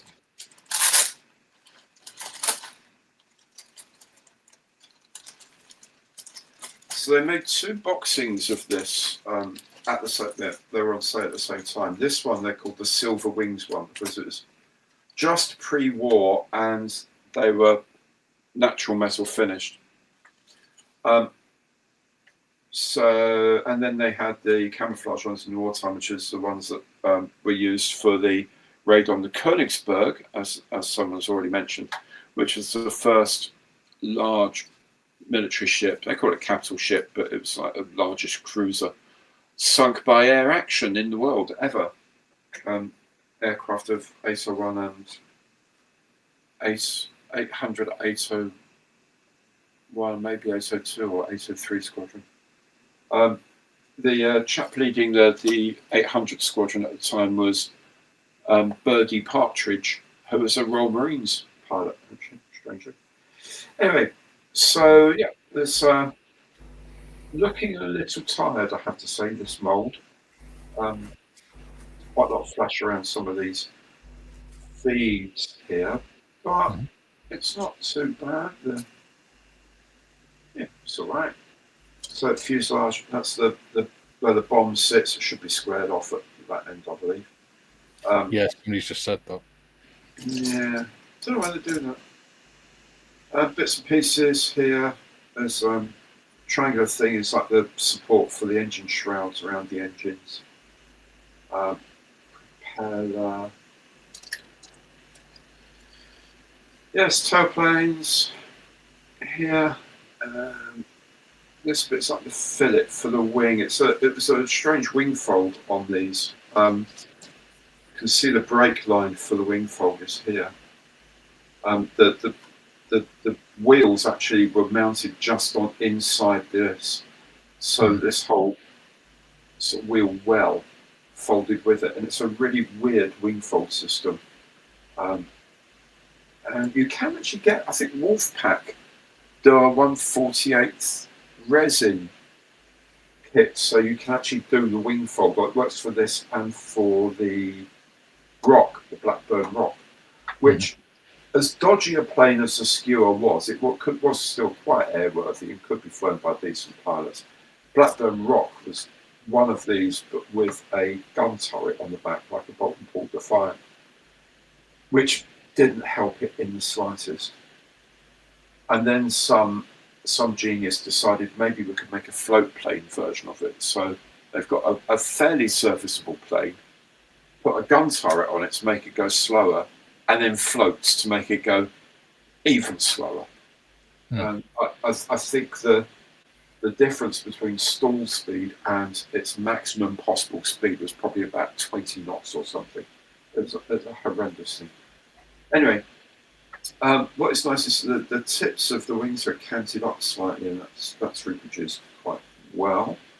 The panels are okay. There's no sort of rivet detail there at all. Don't know how much riveting you would see on a Skewer, to be perfectly honest, so I'm not going to worry about that. I'll just keep the detail as it is. The parts, from what I remember in the 72nd, were fine, apart from the mounting for the rear gun, which was really strange, and I never managed to get it right. I'm struggling actually to find a gun in here, which is quite intriguing, because it definitely had a rearward facing machine gun. Anyway, I'm sure there's one somewhere. I probably just missed it. Yes, that's all fine. That's actually bugging me. Where is it? What part number is it? That's a sort of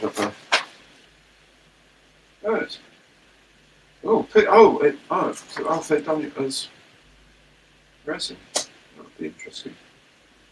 Yeah, I think they've done the gun as resin. Yeah, they have. They've done the gun as resin. How strange. Okay, cool. So the instrument panel is fairly basic, but then there's probably a resin replacement. There's decals for it, or it's photo etch, of course. The other thing there is some photo etch. Yeah, instrument panels and photo etch. So the plastic's all right. Grey, as I say, a little bit flashing here and there. There's an arrestor hook here, which looks okay, so that's quite useful. But it's not there. But there's quite a few parts on here which are replaced by resin, and that makes life a bit easier because they're going to be better quality. I'll put those in there. Jack Daniels says, Airfix Telford announcement, new tool Blackburn skewer in 124th. They'll never do a skewer in 120. They'll never do a skewer full stop, I doubt it. It would be nice, but I don't think they would, mate. That'd be brilliant if they did.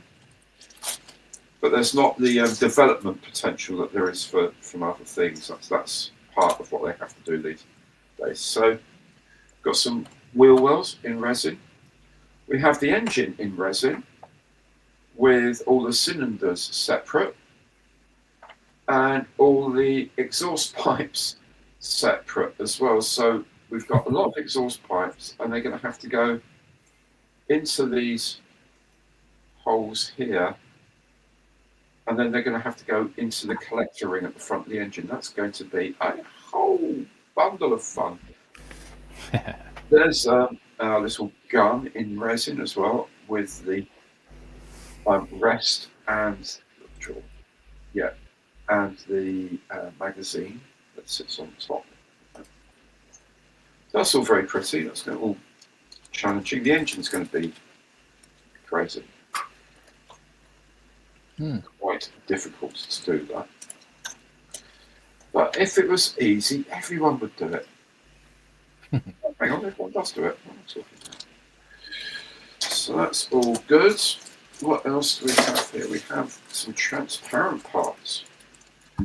The skewer had a lot of glassware. A lot of glass. And here we are. So we have, this is windshield. Windshield's very, very upright on the skewer. It's sat like that, really, like a sort of 70 degrees upright. There's a window at the back that would sort of fold up, or you could sort of roll it up, so the gunner could have a pop out the back end with his machine gun. There was a glazing across the whole top, and then the pilot's canopy could slide back so you could get in and out, and things like that. A couple of covers for the wing lights as well. It's all very nice. Doesn't appear to be anything like a bomb sight or a gun sight for the pilot, which is unusual because it was supposed to be a fighter and was supposed to be able to fire his guns at the front as well. Let's have a look. The decal sheet is here. It's made by Avi Print in Czech Republic. The colours actually look really nice to me. The reds do look that sort of deeper, richer red that the early part of the war had. There's very, very few actual stencils. There's these WT stencils that go all over the place, and there are like 4 very tiny things there. But you know, pre-war they really weren't into doing stencils and don't press this and don't go here and whatever. To be fair, they weren't big into health and safety either. They weren't, but I think they also had a basic premise that don't touch anything unless you're told to, and the handlers tended to do that because they were more frightened of the warrant officers than of anyone else. If the chief petty officer says, "Don't touch anything unless I tell you to," you ain't going to touch anything. You know, you don't need loads of stencils saying, "Don't touch this. Do not step here." Yeah. So, the straps and instrument panel are here in photo etch, and there's like a little film thing that goes behind the instrument panel to give you the impression of instruments, which is Yeah. lovely. So it's a nice looking little kit. As I say, so the molds are a little tired now, but that's part of modelling, isn't it? I've seen a lot worse recently, frankly. Yes, we Yeah. are looking at you, Mr. Ethics. And there's the Montex mini mask.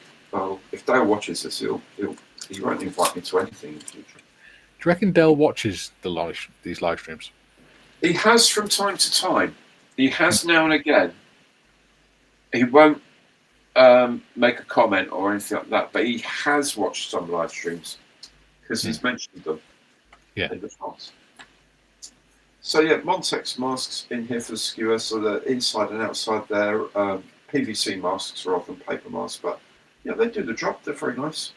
I like the idea of having interior masks for this scale because then you can prime the inside and spray the inside colour, like the interior grey-green or whatever, on the inside.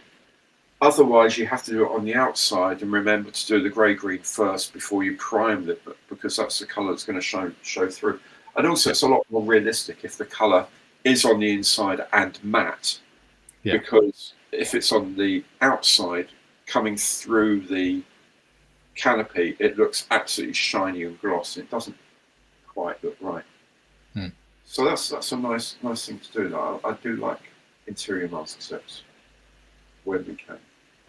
So that's pretty much the skewer. I mean, it's a lovely looking kit, I have to say. It will be fun to build.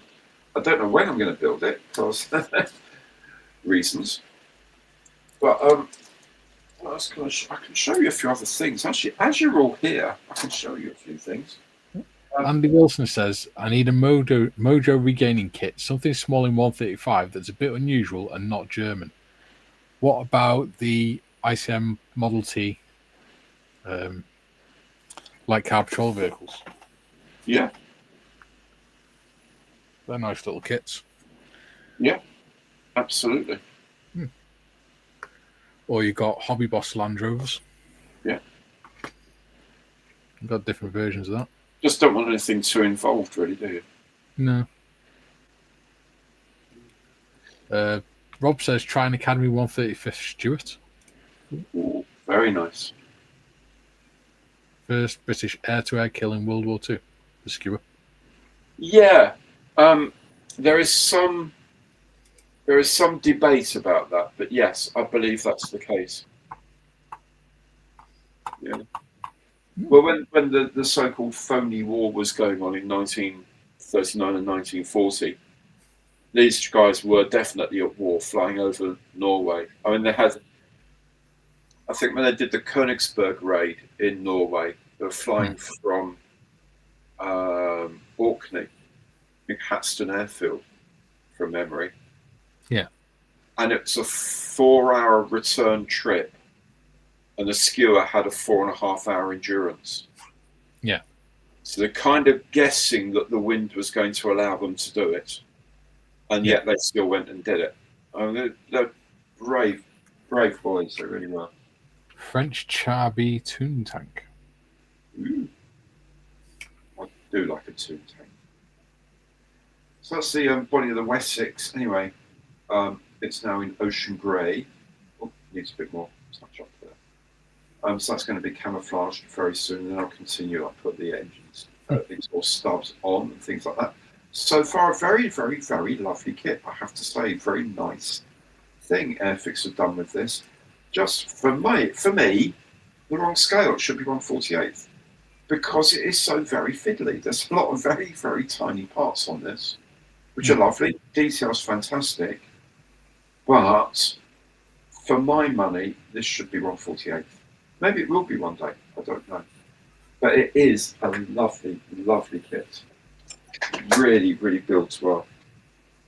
All the parts fit very nicely. I can show you my Martin Baker a bit more clearly as well, which is this one. I haven't actually glued that in yet, which is why it's wobbly. It's very wobbly.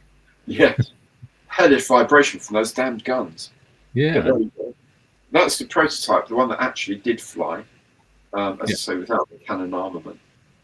Flown by Valentine Baker of Martin Baker. Yeah. Jimmy Martin was one of the designers, and Val Baker.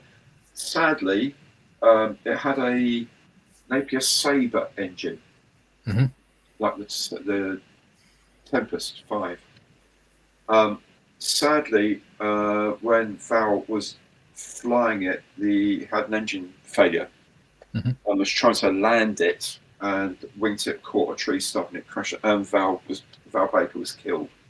And that is when Jimmy Martin started thinking there has got to be a better way to look after our pilots if they have problems. And of course, the Martin Baker ejection seat was born from that concept. So, and there's a golf club in Amersham or Aylesbury, somewhere out there, and he crashed on the grounds of what is now the golf course. And there's a Valentine Baker suite, is their banqueting suite, and there's a memorial there with a plaque and some pictures to his memory, which is really lovely, I think. Yeah, for a golf club, why would they care normally? But a nice link to the past there. So that's very nice. It's made by Aerocraft. This is the 148th. They're doing the 172nd as well. Resin kit, but so far gone together very, very nicely.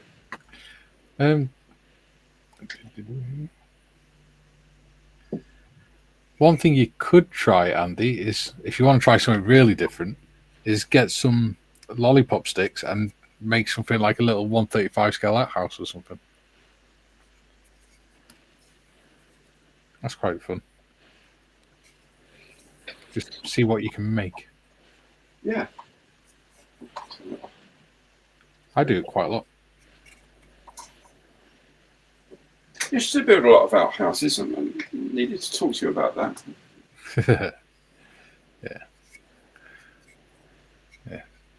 Yeah, it is the second one I built, isn't it? Yes. Yeah. ICM do one as well. They do an outhouse. Why buy one when I can build one myself? I know. With your considerable experience of building outhouses. I built a stable, well, a pig pen. Yeah. Built the gates. Built a few gates, actually. That's a great skill to have. Great skill to have. In fact, I made an entire 135 scale tank workshop out of lollipop sticks. Indeed. That I used as a shelf for my paints. And a general junk storage hanger. But it's big enough. It's big enough to fit the A7V in it. 135 A7V. Oh, I could show you them. That's the flatbed for my train, for my Panther. So eventually, So does that mean we're going to get to see your wood painting skills? the Yag Panther will sit on it like that, you see. And then we'll have the sort of back and forth chains. Make sure they're crossed over. Indeed. And also some chocks under the tracks, front and back. But yeah, I think that'd be quite fun. And maybe a little bit of suggestion of scrim net over it or something. Well, maybe it's waiting to be. Yeah, or tarpaulin. Yeah. So that's for tomorrow. That's 12 till 2 UK time. But noon till 2 o'clock afternoon on Bearded Veteran Creates, which is his channel. Mine. Yeah. So do come along and watch that if you can during the day. If you can't watch it during the day, watch it in the evening because it gets recorded. You can watch it later. You should watch today's, Gary, because the last half hour they were talking about films. Okay. And the guys. And as I was reading the last few comments out, I said something, and it made John and Gary laugh that much they couldn't do the outro. Oh, wow. They were crying, laughing, even after the outro and the out clip had finished. Oh, dear. Because they were laughing that much. Oh, I'm watching that later. Oh, I am watching that. Oh boy. Me. They It is are. quite a raucous and fun stream. Actually, it is. There's a lot of good people on there, and there's a lot of laughs, an awful lot of laughs on there. It's really cool.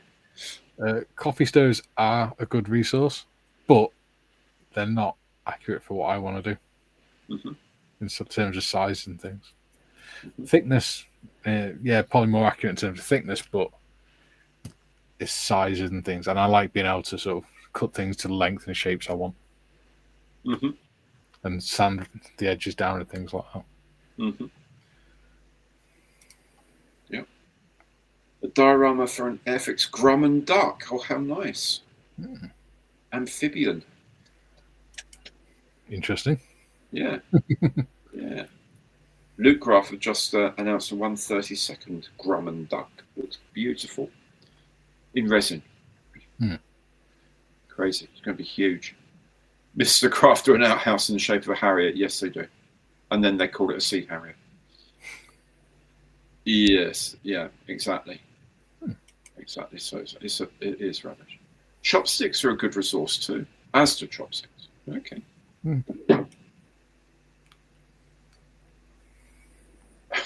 Yeah. Good plan. If you want to have a go doing the lollipop thing, I bought a box for 1,000. I think it's for like £15 off Amazon. Wow. And I just have a wood saw and stuff like that, and I just make what I want out of them. But if it's anything big, like that I know is going to take weight or going to get knocked, I use 10mm batten. And then put the lollipop sticks around the outside of it. Excellent. Lowest flying Napier engine, John Cobb in the Railton. Yeah, absolutely. That was a beast of a vehicle. Yeah. Napier engine in it. Dear God Almighty. Yeah. Good luck getting 1,000 of them out of McDonald's in one go. Yeah. I've also got a massive bag full of matchsticks and things as well that I use. That was free then. Oh, did you find all the rivets off the Airfix duck? A true labour of dedicated kit love. Look at those older kits, got so many rivets and they're all raised. They're really, really prominent. They're of their age now. It's easy just to sort of drill tiny little holes into the tool to get where the rivet position is. Yeah, in real life, the rivets of that size would be about that long sticking out. Yeah. You don't need to have done A-level woodwork. No, I didn't do A-level woodwork at all. I only found out, I think it was a couple of years ago, that O-levels were just GCSEs. Yeah, essentially, yeah. The earlier form of GCSEs. Yeah, ordinary level, they call it. O-level. And A-level were advanced levels. Yeah. I did at A-levels. Did 2 and 10 GCSEs. Excellent. Yeah. I bet you can't guess what my A-levels were in. Welsh and brewing. No, I hated Welsh. In fact, I actually tried to fail the Welsh GCSE, and I failed at failing it. I actually did better in that than my French. Okay. No, I did engineering A-level and product design. Excellent. Well done, you. We didn't have useful things like that when we did A-levels. I did do aeronautics O-level. That was good. Well, at the time, I've halfway through my A-levels, I became a dad as well. Well, yeah. So not only was I in the Army Reserves at the same time as being in school, I was also a dad whilst I was in school. Yeah. That was fun. Exciting. Well, different. Yeah. I now did an after-school job. Dedication, my friend, dedication.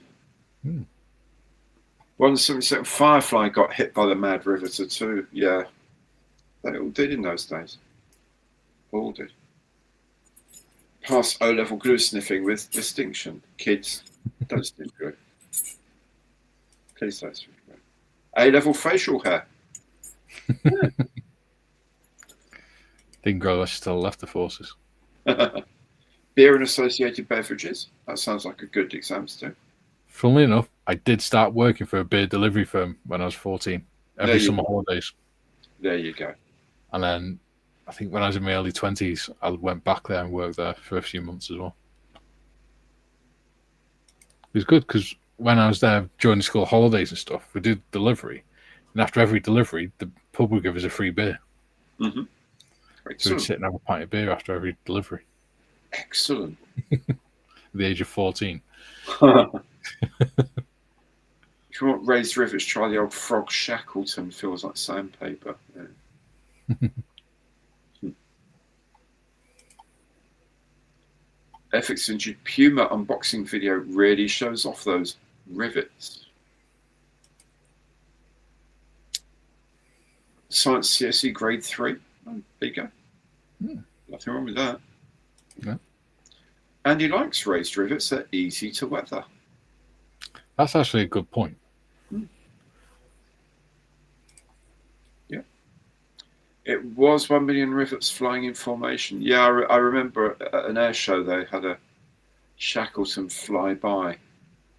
And they said there's a collection of World War II spares flying in close formation. Which it essentially was. So that's Art and interesting. physics. Great mixture. Well, when I was in school, when you do your GCSEs, you have to do, you had to do English language, English literature, maths, science, and then you had to do 4 others, I think. So, or we had to do either long course Welsh or short course Welsh and French. Mm-hmm. If you're in top set for French, you also have to do German. Mm-hmm. And I did systems and control, history, art as well. Excellent. I can't remember all the ones I did. I know I did a lot of them. Yeah. But it's basic sciences, languages, history, geography. Yeah. Aeronautics, because I was in the cadets and that's what we did. Yeah. And that was it, really. But it was all like a whole. That's what people did in those days. Largely, you just did a range of things, and yeah. But nothing really interesting to me. I did art, which I did like, but nothing like design, technology, or anything of that. Yeah. Yeah. See, my stepson Morgan now, he's still in school because he's 14 in November, and they don't do anywhere near the subjects we used to do. Mm. They don't do physics or biology or chemistry. They just do science. Mm. That's it. They do like 2 hours of science a week. They do more lessons about religious values and ethics than they do English, maths, and science combined. Oh dear. Yes, and it's not a religious school. Mm. Mm-hmm. That's just the curriculum. Yeah. Mm. Well, building people into good citizens who can't read or count. No? Yeah. Yes. Airfix Vintage Classics Lockheed P80. Okay, not a bad kit for its age. Fair enough. Not delivery via 124 Spitfire. Yes.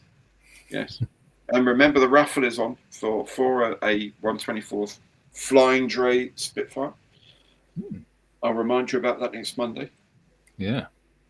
So not Lloyd Bridges saying wrong day to quit sniffing glue. Yes, airplane. Remember it well. The Rafael 177 Shackleton AEW2 is a great kit with the riveting. Okay. Only 3 exams are puzzle: woodwork, metalwork, and technical drawing.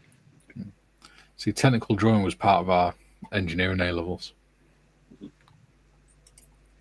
That's one of Alexis. So I remember seeing Alexis Sale doing stuff back in the 80s when it was the new wave of things. Talking about this bloke he met in the pub who said to him, "Do you know what? I did 2 A levels. He said biology and metalwork. If you want your cat welding, I'm your man." So, yeah, all right, mate. No. Short course Welsh is where you only do, I think it's an hour of Welsh a week. It's either an hour or 2 hours of Welsh a week. Instead of doing, an hour of Welsh a week instead of doing,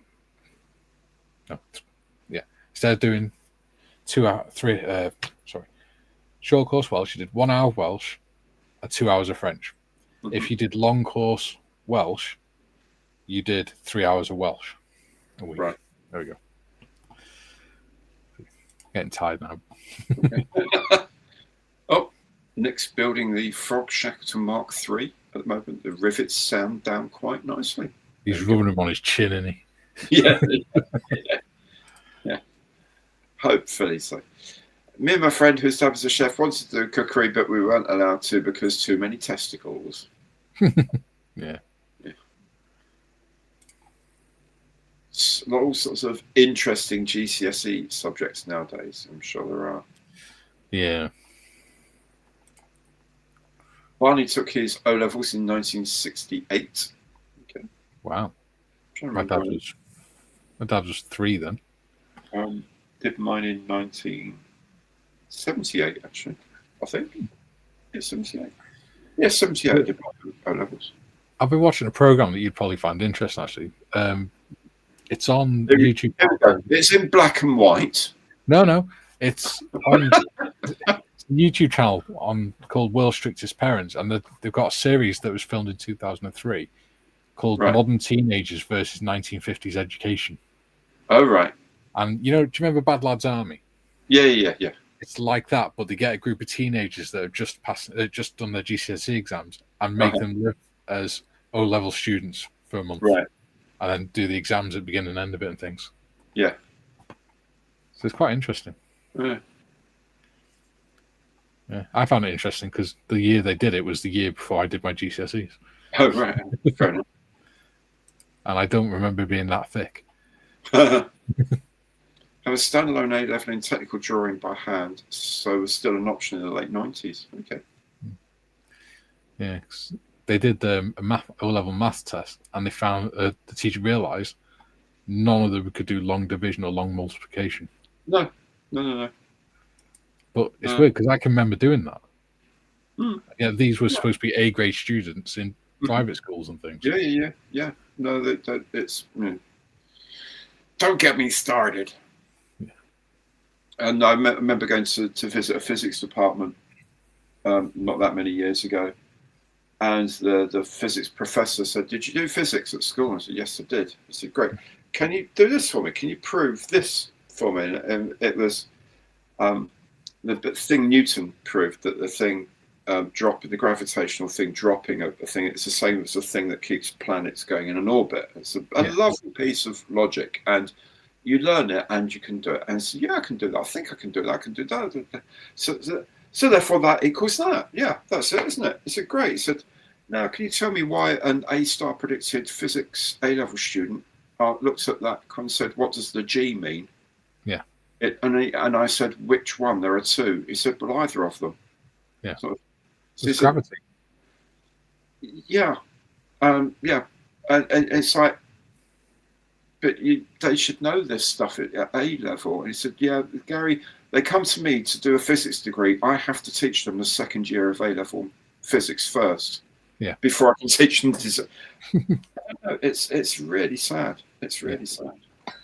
Yeah, I mean, I remember my eldest stepson bringing home some of his maths GCSE maths homework, and it was a really simple sum, but it was a paragraph long. Right. And the idea was you had to try and comprehend the question rather than work out the sum. Like, it's that stuff like, if so-and-so has this many apples and so-and-so has this. But it was like really convoluted and really badly explained. Yeah. And I ended up, because he couldn't do it, his grandparents couldn't do it, so I ended up coming in my room and writing it on the whiteboard and then working it out for him. Right. So that he could copy it out. Yeah. Oh, I don't know. So very strange. 3 types of people at our school: people who could count and those who couldn't. Yeah, thank you, James. Very good. My pleasure, Jack. Great to see you, Fan. Hmm. See you on the next one. Next one will be 3rd Tuesday of October. I haven't turned the calendar over. Oh, I haven't either. Oh my goodness me! How? The Tuesday will be the 21st. It will. Yes, quite a gap this time. 21st of October. You know what 21st of October is, dear boy? Trafalgar Day. Ah. Huzzah! Well, today is the birthday of the Remy. My old core. Oh, well, there you go. Excellent. Happy birthday. Trafalgar Day. Oh, my God. Wonderful. Wonder if I can find some rum. I've got rum. We're going to have rum that day, aren't we? Oh, God, I have to do You'll have something. to remind me, because I've got some in the cupboard. I'll try and find some rum. I've got some dark rum. I've got some spiced rum. Okay. I might try and get some navy rum, because I like that. Oh, Pusser's navy rum or lambs. Pussers are the best. I like lamb. I've not tried pussers, but I like lambs. Trafalgar Day. Huzzah. Oh, yes. Have to have a toast to the heroes of Trafalgar. Yeah. And they're on Royal Navy ships, they have on each night they had a different toast. They have a toast to the monarch. And then afterwards they'd have a different toast as well to the ship or to and I think it was the Saturday toast was always to wives and sweethearts, may they never meet. Well, did you ever get to see the St. David's ones in the army? No. They have they bring in the regimental mascot, or if they've got one. Yeah. And they parade it's like a giant chalice thing all the way around the tables for the whole company. And then anyone who hasn't been with the unit on St. David's Day before has to eat a piece of raw leek. Okay. Yeah, it's not fun. Whilst the music's being played, and then you have to wash it down with port or something like that. I can't remember what it was. Excellent. Yeah, but you have to stand up in front of everyone whilst you do it. Excellent. Yeah. Happy days. Yeah.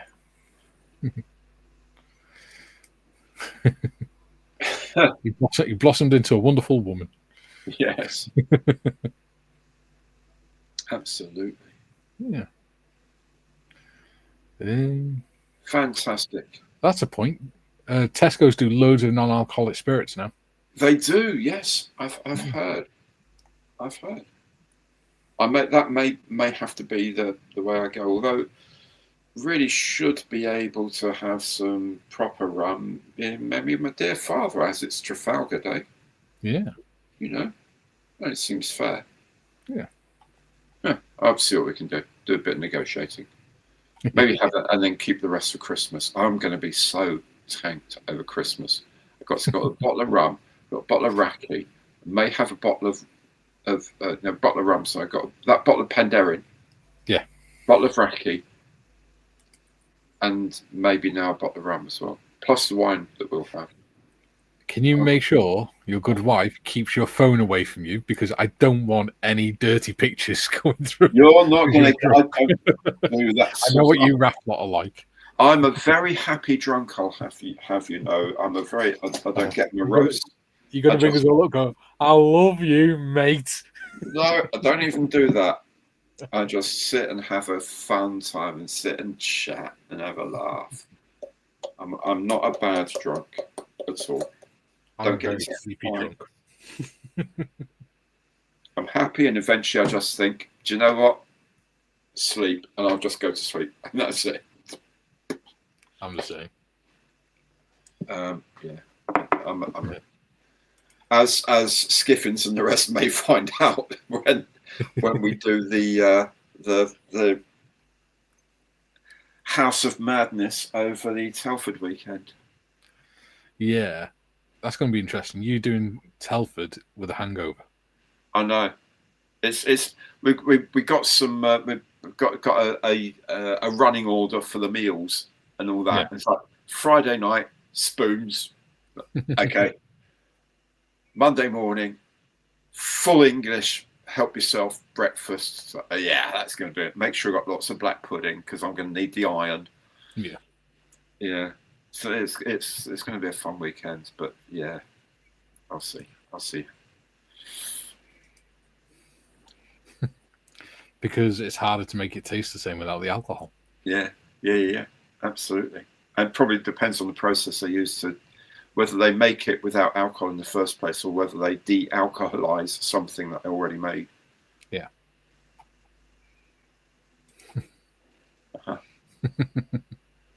Oh, that's sad. That's sad. Don't do that, Andy. Just stick with the happy. Just don't bypass it. Stop off at the happy, and then call it a night and just stay happy.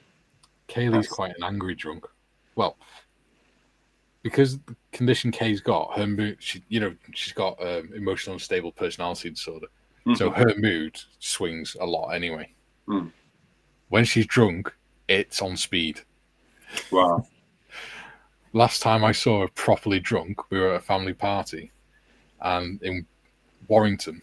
Mm-hmm. And we left the person's house. We were pulling up onto the motorway, onto the M56. She fell asleep on the slip road. 10 minutes later, she woke up and said, "Are we home yet?" And then started giggling. We got to the McDonald's on the A55 and decided she wanted a burger. So then we went in and she's climbing all over me, messing me, trying to kiss me and everything, just being all lovey-dovey and over the top. And then when we got home, she stood in the living room, put her burger on the ironing board and stood there eating it. I said, "Be careful, love, because that cupboard's behind you. If you step back, you'll fall over." She turned around and she went, "Don't you effing tell me what to do." Sorry? And she went, "Don't tell me what to do. I'm warning you." I was like, "Oh, boy. All right." Oh, boy. There's a switch has been flipped in there. Yeah. Oh, boy. Okay, yeah, darling. Whatever you say, darling. Drunk now. Yeah. I'll leave you to it, darling. Thank you. Yeah. Anyway, Mike, it's pressing off quite a lot past 10 o'clock. It's time to get on our way, I believe. Yeah. So thank you, Mikey, for everything tonight. For pointing out the audio errors that were happening that I had no idea were, but anyway, for steering us through the process. Huge thanks to Nick, obviously, for the conundrum and the prize. And thanks to all of you guys for watching. I really do appreciate you spend a couple of hours of your Thursday evenings and later Tuesday evenings with us. So remember, next one is on the 21st of October, Tuesday, 21st of October, Trafalgar Day. Yeah. And I will see you there. Come back for Monday Matters. Don't forget tomorrow at 12 till 2 on Bearded Veteran Creates channel. We're continuing the build of the Yagged Panther together, which will be fun. So, we'll see you here or there around on the YouTube thing. Yeah. Thanks a lot, Mikey. Thanks, everyone. See y'all soon.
Bye.